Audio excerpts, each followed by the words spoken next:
कश्मीर के 35 स्टूडेंट्स को राजस्थान यूनिवर्सिटी ने सस्पेंड कर दिया है। कंटिन्यू स्ट्राइक से वहां पर लाठीचार्ज भी हो रही है। अब यहाँ पे मसला क्या है, इस मसले को डिटेल में डिस्कस करेंगे। उससे पहले आप सभी स्टूडेंट्स के लिए इंपॉर्टेंट अपडेट है, क्योंकि 12th के बाद आप सभी बच्चे किसी न किसी कॉलेज में किसी न किसी प्रोग्राम में जाएंगे। यहाँ पर मैं आपको बताऊंगा कि किन प्रोग्राम्स के लिए किस कॉलेज में किसकी रजिस्ट्रेशन होनी जरूरी है, क्योंकि बहुत सी अच्छी अच्छी कॉलेज होंगी, वहां पर वो यहाँ पर कोर्स होगा ही नहीं। आप जैसे वहां पर कोर्स में एडमिशन करोगे, आपकी फीस भी जाया, आपका टाइम भी जाया, सब कुछ आपका जाया हो जाता है, वेस्ट हो जाता है। तो इसलिए इस वीडियो को एंड तक देखना और अपने बाकी फ्रेंड्स तक भी शेयर कर देना। सबसे पहले थोड़ा हम इस मसले को देखते हैं। मेवाड़ यूनिवर्सिटी राजस्थान की बात है। यहाँ पर कुछ स्टूडेंट्स ने बीएससी नर्सिंग में एडमिशन ली थी 2022 में, जिसमें 35 स्टूडेंट्स कश्मीर के भी थे।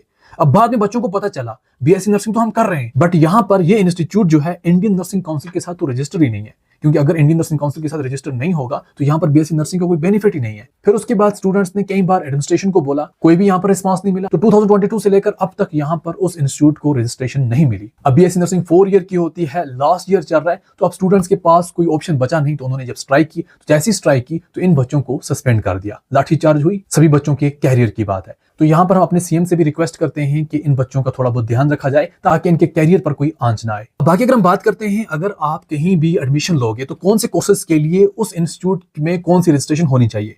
कहीं भी आप अगर बीएससी नर्सिंग या फिर जीएनएम में एडमिशन लेना चाहते हो, तो वो चाहे यूनिवर्सिटी है या फिर वो कॉलेज है, वो इंडियन नर्सिंग काउंसिल के साथ रजिस्टर होनी चाहिए। अगर आप बीएससी पैरामेडिकल, जिसको आज अलाइड हेल्थ केयर प्रोफेशन बोलते हैं, वो एनसीएचपी के साथ रजिस्टर होनी चाहिए, national commission for allied health care profession.